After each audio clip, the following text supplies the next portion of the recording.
tema muy complejo, ¿no? Hoy vamos a ver solo sistema nervioso central 1 y la siguiente clase terminamos con sistema nervioso central 2. Por tanto, este aparece embriológicamente en la tercera semana de gestación de la vida intrauterina y es de origen ectodérmico y aparece en forma de zapatilla, como pueden observar en la gráfica, en forma de zapatilla, ¿no? Tiene una placa neural, una parte central, en la región medio dorsal, delante de lo que es el ganglio primitivo. Ahí está la placa neural, ¿no? Esta placa neural, una vez que se ha aplicado los bordes de la placa neural, se aproxima entre sí a la línea media, se fusiona formando lo que es el tubo neural, ¿no?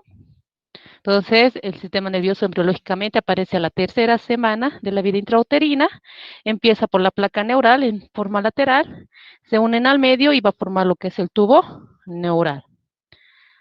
La fusión comienza, además este tubo neural tiene un determinado tiempo para fusionarse y comienza en la región cervical, ¿no? Aquí en la parte cervical y continúa en porción cefálica y caudal, ¿no? Va a continuar aquí en la porción cefálica y en forma caudal. El cierre del neuroporo craneal tiene lugar aproximadamente en las 18 a 20 somitas, mientras que el cierre del neuroporo caudal tiene aproximadamente 3 días después de haberse cerrado el neuroporo craneal. Estos son los parámetros normales para que el embrión se desarrolle embriológicamente bien, ¿no? Un momentito, por favor.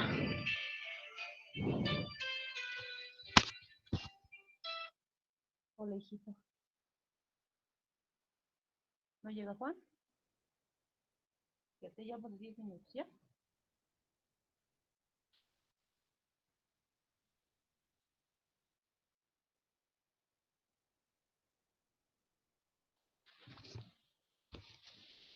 Bueno, mil disculpas, hola, hola. Entonces, lo normal, embriológicamente, es que el neuroporo cefálico o neuroporo craneal tiene lugar de cerrarse cuando se aproximan las 18 a 20 somitas, mientras que el neuroporo caudal se va a cerrar a los 3 días después del cierre o después de la formación del tubo neural, ¿no? El sistema nervioso central es una estructura tubular compleja con una porción cefálica ancha denominada lo que es el encéfalo, ¿no? Este es el encéfalo. Y tiene una porción caudal larga que es la médula espinal.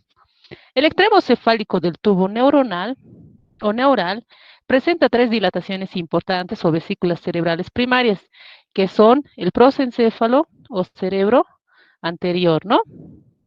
Perdón, aquí está. Prosencéfalo o cerebro anterior, tenemos el mesencéfalo o cerebro medio y el romboencéfalo o cerebro posterior. Cuando un embrión tiene aproximadamente 5 semanas, el prosencéfalo consta, o cerebro anterior, consta de 2 partes muy importantes, que es el telencéfalo y el diencéfalo.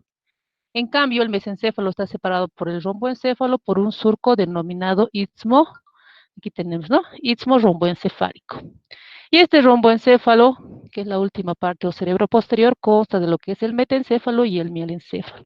Son componentes muy importantes del cerebro anterior, del medio y del posterior, ¿no? De las 3 vesículas prominentes del encéfalo. El encéfalo es el que se divide a la vez en 2, que es el tallo encefálico, que llega hasta la protuberancia, el bulbo raquídeo y el mesencéfalo, y los centros superiores, que llega a ser la corteza cerebral. El tallo encefálico, como les mencioné, consta del mielencéfalo y el puente de Valorio o protuberancia anular. Los centros superiores, que es la corteza cerebral, consta de lo que es el cerebelo, que es el cerebro pequeño, y los hemisferios cerebrales, que son derecho e izquierdo, ¿no?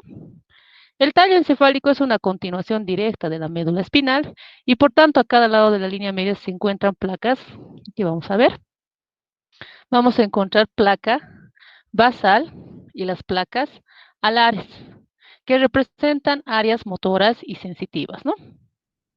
Entonces ahí está lo que les mencioné, el encéfalo consta de 3 vesículas prominentes que llega a ser el cerebro anterior, medio y posterior, ¿no? Bueno, vamos a empezar con el romboencéfalo, o denominado cerebro posterior. Este consta del mieloencéfalo, que es la parte más caudal de las vesículas cerebrales. Aquí podemos observarles que llega a formar lo que es el, ¿no? Y el metencéfalo, que se extiende desde el pliegue pontino hasta el istmo romboencefálico. El mieloencéfalo es una vesícula cerebral que origina lo que es el bulbo raquídeo, el tronco encefálico. Este difiere de la médula espinal en sus paredes laterales que están evertidas. Además, la placa basal es parecida a la médula espinal y contiene tres grupos de núcleos motores. La placa basal siempre va a ser motora, para que no se olvide, ¿ya? ¿Qué es la parte motora? Es cuando toda la parte, las fibras nerviosas vienen desde la corteza cerebral, pasan por el tronco encefálico, por el puente de Valorio y llegan a lo que es la periferia. Pasan por la médula espinal, por la cadena prevertebral y llega a la periferia. En cambio, la placa alar es sensitiva, esta es viceversa. Viene desde el exterior, pasa por todo lo que es las fibras nerviosas, por la cadena prevertebral, médula espinal, tronco encefálico y corteza cerebral. Entonces, el mielencéfalo contiene tres placas o tres núcleos motores que son, ¿no? Un grupo eferente somático medial, un grupo eferente visceral especial intermedio y un grupo eferente visceral general, ¿no? El mielencéfalo también tiene una placa alar que contiene tres grupos, pero también los alares son sensitivos.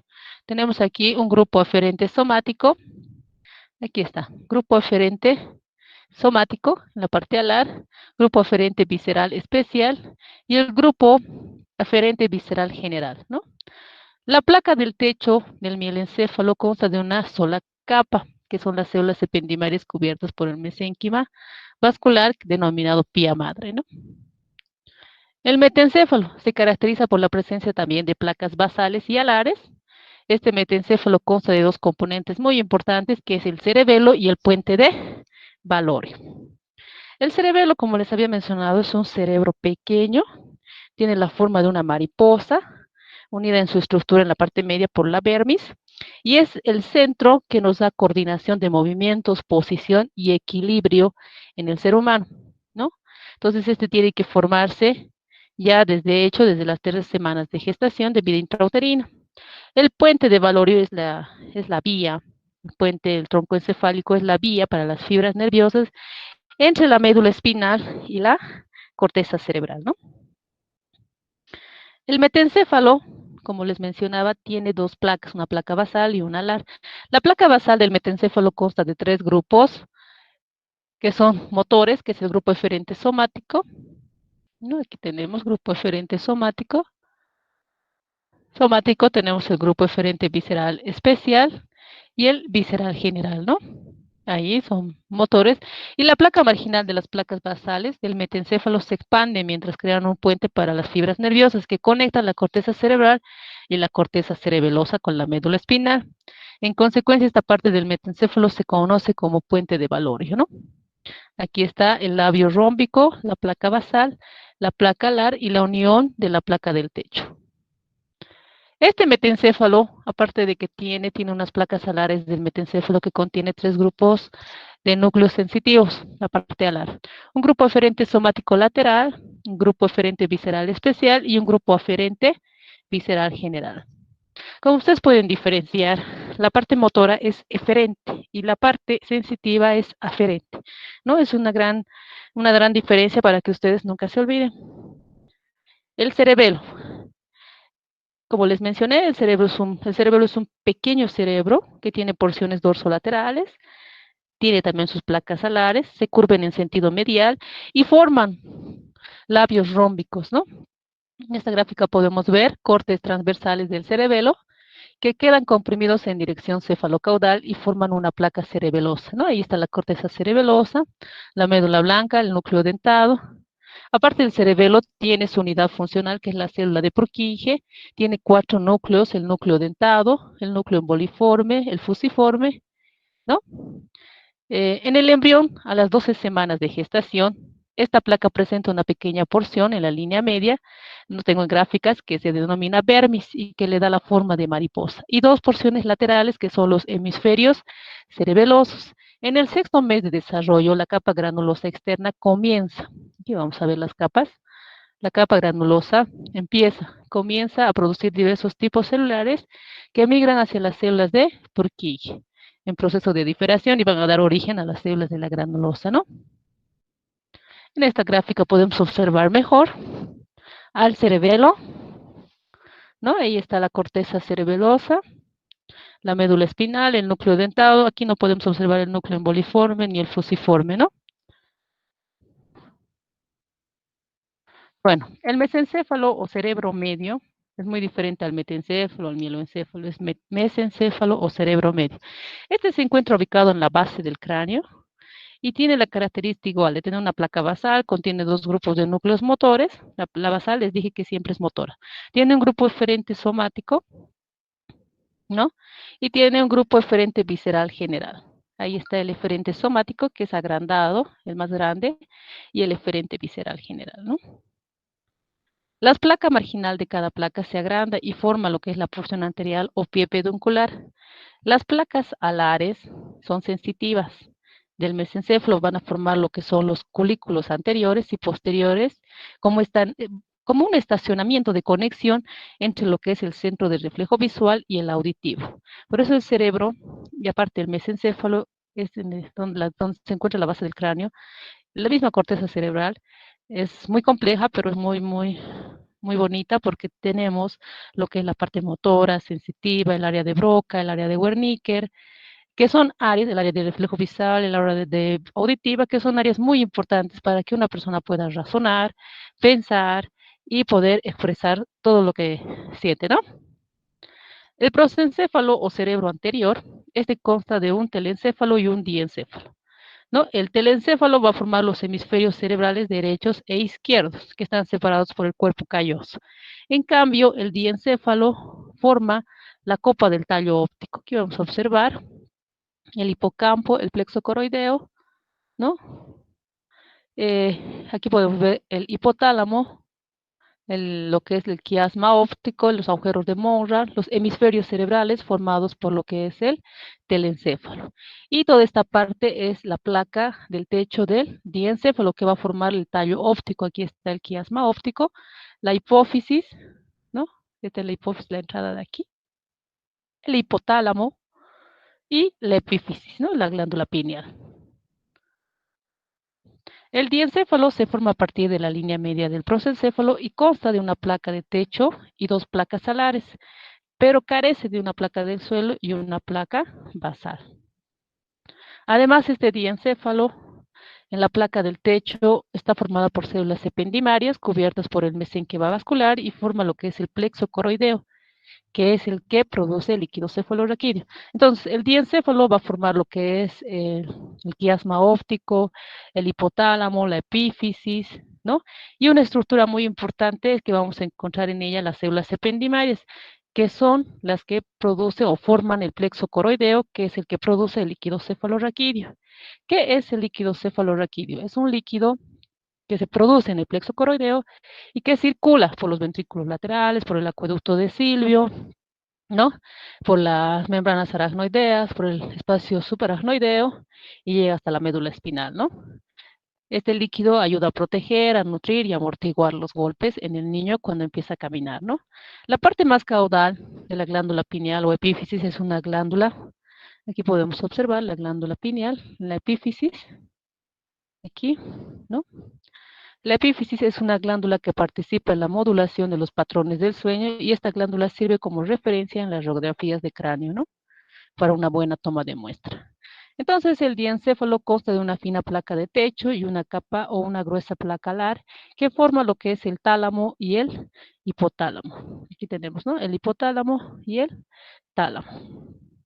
Y participa también en la formación de la hipófisis, que también se desarrolla a partir de la bolsa de Radke.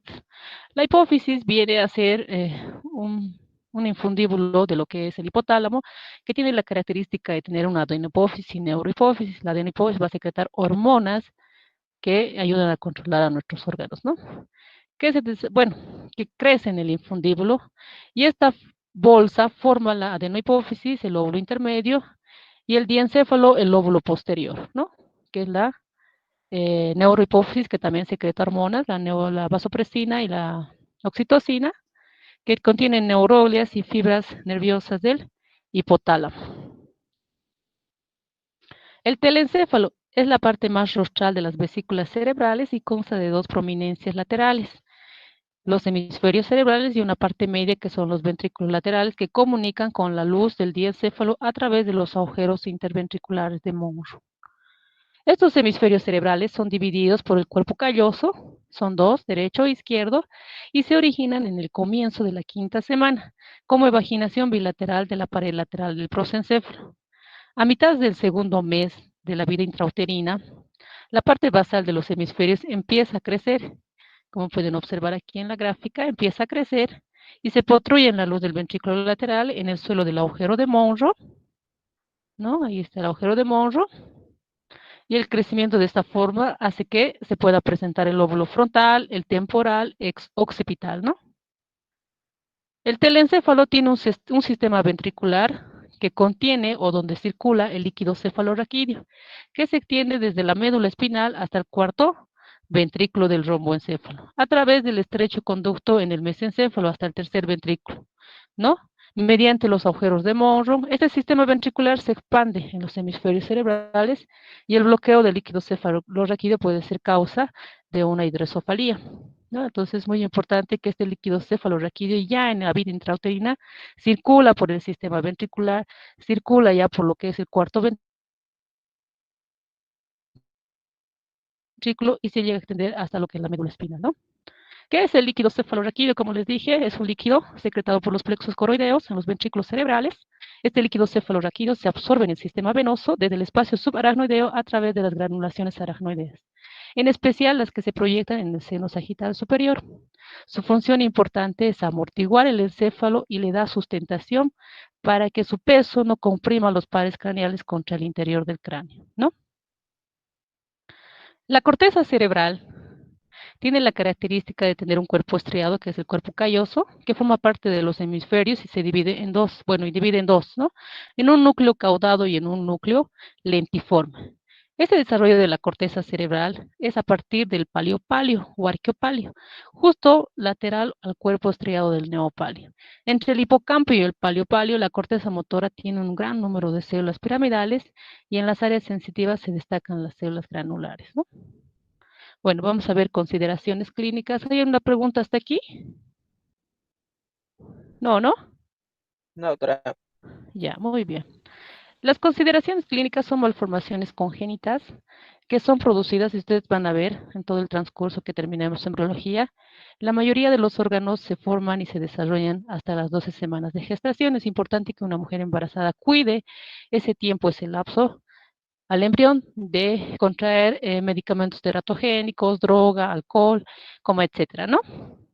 Tenemos defectos hiposficiarios, en ocasiones una pequeña parte de la bolsa de Radker que persiste en el techo de la faringe, como una hipófisis faringea, que va a ocasionarme una craniofaringioma. Este craniofaringioma, como pueden observar en la gráfica, se origina a partir de la bolsa de Radker y puede formarse en la silla de Turca a lo largo del tallo de la hipófisis y se observa habitualmente, es grande, ¿no?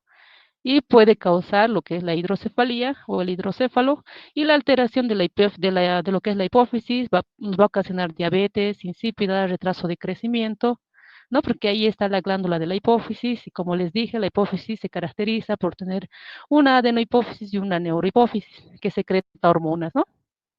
Otra de las alteraciones es la prosoncefalía. Se refiere a un espectro de anomalía en los que una pérdida de las estructuras de la línea media causa malformaciones tanto en el cerebro como en la carita, ¿no? Como pueden observar aquí, tenemos lo que es la fisura de los ojitos, labio leporino, hendidura nasal, ¿no? Otra de las malformaciones es la esquizoencefalía. Este es un trastorno poco frecuente, pero aparece en grandes hendiduras en los hemisferios cerebrales que a veces causan pérdidas de tejido cerebral. Aquí lo típico tenemos, son número de tres, el meningocéfalo, el meningoencefalocele y lo que es el meningohidroencefalocele. No se caracteriza, todos son causados por una osificación en los huesos del cráneo y el hueso más afectado es la parte escamosa de lo que es el hueso occipital, ¿no? La anencefalia y la craniorasquisquisis. La anencefalia, A quiere decir sin encéfalo, ¿no? Se presenta cuando la porción superior del tubo neuronal no ha logrado cerrarse en su determinado momento, porque les dije, ¿no? El neuroporo craneal se tiene que cerrar cuando existen los 18 a 20 somitas y el neuroporo caudal a los 3 días, ¿no? Entonces este no se ha cerrado y va a causar una anencefalia, que es esta, ¿no? Esta es la anencefalia. La craniotrasquisquisis es un defecto relacionado también al cierre del tubo neural y se extiende, pero este directamente hasta la médula espinal. De nuevo se observa una anencefalía, pero con gran defecto porque va a ir hasta la columna vertebral. Estos dos niños son de pronóstico reservado, generalmente pueden llegar a nacer e inmediatamente fallecer, ¿no? Otra de las patologías que tenemos es el hidrocéfalo y la microcefalía. El hidrocéfalo se caracteriza por la acumulación anómala del líquido cefalorraquídeo. Yo les dije muy bien que el líquido cefalorraquídeo ya tiene que circular en la vía intrauterina por el sistema ventricular, pero caso contrario no ocurre, va a causarnos una hidrocefalia, ¿no? En la mayor parte de los casos, el hidrocéfalo en el recién nacido se debe a una obstrucción del acueducto de Silvio o estenosis del acueducto, ¿no? La microcefalia se describe en la bóveda craneal. Aquí tenemos la microcefalia. En la bóveda craneal, que es más pequeña que la que puesto en el tamaño, ¿no? Tiene una dilatación causante, se desarrolla en la parte del cerebro y su causa es la alteración, es variable, puede ser por causa genética o por problemas prenatales, tales como la infección o exposición de drogas a otros teratogénicos, ¿no? Hay alteraciones en el desarrollo mental en la mitad de los casos. ¿Hay alguna pregunta hasta aquí? Bueno, este es sistema nervioso central 1 y a la siguiente clase vamos a llevar sistema nervioso central 2. Hola, hola. ¿Me escuchan? Sí, doctora. ¿Hay alguna pregunta? Sí, doctora. Doctora, hay una pregunta. Doctora, una Dime. pregunta. Mira, usted dijo que cuando el polo caudal no se cierra en el día que usted dice, se dice cuando de los humitos, se produce una anencefalia. Cuando el Exacto. polo caudal, el otro es cefálico, no se cierra, ¿qué tipo de malformación se Cráneos, produce? cráneos rasquisquisis. Ese ya es peor porque va a ir es sin cerebro o sin encéfalo y va hasta la médula espinal. Ya, una pregunta más, doctor. Dime, ¿En qué Lisbeth. día se cierra el polo caudal y el otro polo era cefálico, Es ¿no, el doctora? neuroporo craneal y el caudal. El Ya, craneal tiene que llegarse a formar los 18 a 20 somitas, que va a ser generalmente 3 semanas. Y el tres neuroporo semanas. caudal va a ser después de esas, va a ser más o menos de 3 semanas a 3 días. Después de los 3 días que se ha cerrado el neuroporo craneal, se tiene que cerrar el Primero se neuroporo cierra caudal. el craneal y luego el caudal. Primero se cierra el craneal y luego el caudal. Ya, doctora, muchas gracias. ¿Ya? ¿Alguna otra pregunta? Doctora, disculpe, cuando se cerró el neuróporo anterior, dijo que habían unas protuberancias que formaban las vesículas. ¿Qué vesículas dijo que eran? Son las vesículas cerebrales que llegan a ser el cerebro anterior o prosencéfalo, cerebro medio o mesencéfalo, cerebro posterior o romboencéfalo. Ah, ya, doctora, y luego dijo que esos también se dividían en más vesículas, ¿verdad? Exacto. No, no vesículas, sino que cada uno tiene su formación. Por ejemplo, bueno, por ejemplo, el mesencéfalo me va a dar lo que es los hemisferios cerebrales, me va a dar el telencéfalo y el diencéfalo, y cada uno tiene sus características, ¿no? Ah, ya, doctora. Gracias. Ya. Bueno, con respecto a la práctica, por favor, hoy no va a haber, hasta nuevo aviso. Yo les voy a estar informando cualquier situación. Hoy tenemos una reunión. No sé qué tan ciertos sean los comentarios que hay en los grupos de WhatsApp, pero no tenemos nada certero, nada cierto. Una vez que yo me informen sobre esta situación, yo les voy a informar al grupo de WhatsApp. Está bien, doctora. Está bien, Entonces solo doctora. nos registramos, ¿verdad? Sí, por favor, regístrense la asistencia y ya después vamos a ver cómo arreglamos esta situación de las prácticas. Buenas tardes, doctora. Tengo una preguntita, por favor. Dime, Ricardo. Hasta que yo recién hoy día empecé las clases con usted y bueno, recién ¿Ya? igual acabo de entrar al grupo de WhatsApp y tengo entendido de que están haciendo grupos para un trabajo. Quisiera saber qué trabajo es. Sí, bueno, estamos realizando lo que son los álbumes Son dibujos, son 5 dibujos por tema. Estamos realizando defensas de grupos de 10 personas máximo, mínimo 5, pero por el momento ahorita nada no es certero porque hablé con el doctor Gutiérrez y me dijo que va a haber una reunión hoy día a las 8 para confirmar si realmente va a haber práctica. Parece que no va a haber práctica, Ya. solo va a haber teoría. Entonces Una pregunta. todavía, Doctora, ¿esto solo en su materia o en las demás materias igual las prácticas se van a quitar? ¿O no eso lo sé estoy si es, entendiendo? no sé si es en mi materia nomás o en todas las materias. Por eso les voy a confirmar recién. Hoy tenemos una reunión a las 8 de la noche. Espérenme, aguárdenme y yo les informo al grupo. Vale, una Doctora, pregunta más, también doctora. tenemos ¿Con que quién? marcar asistencia también a la hora de práctica, o ya no. Sí, por favor, por el momento pueden marcar la asistencia, por favor. Ya, doctora, gracias. Quisiera saber con qué libro están avanzando. Disculpe. De Lachman, la última edición. Lachman, perfecto. Gracias, doctor. Doctora, una consulta, por favor. Dime. ¿El somita qué origen tiene? ¿Ectodérmico o mesodérmico? Estoy un poco confundido en eso. Ectodérmico. Ya, doctora, gracias. Doctora, una Doctorita, consulta. una preguntita. Doctora, Dime. doctora, ¿cuál es la causa principal de que no se cierren los neuróporos? No, no le escucho esa parte. La causa principal porque no se cierren es que a veces una madre no se cuida en las 12 semanas de gestación y esas 12 semanas son clave porque puede que ella se tome algún medicamento teratogénico o consuma bebidas alcohólicas o drogas y eso altera la formación del embrión y causa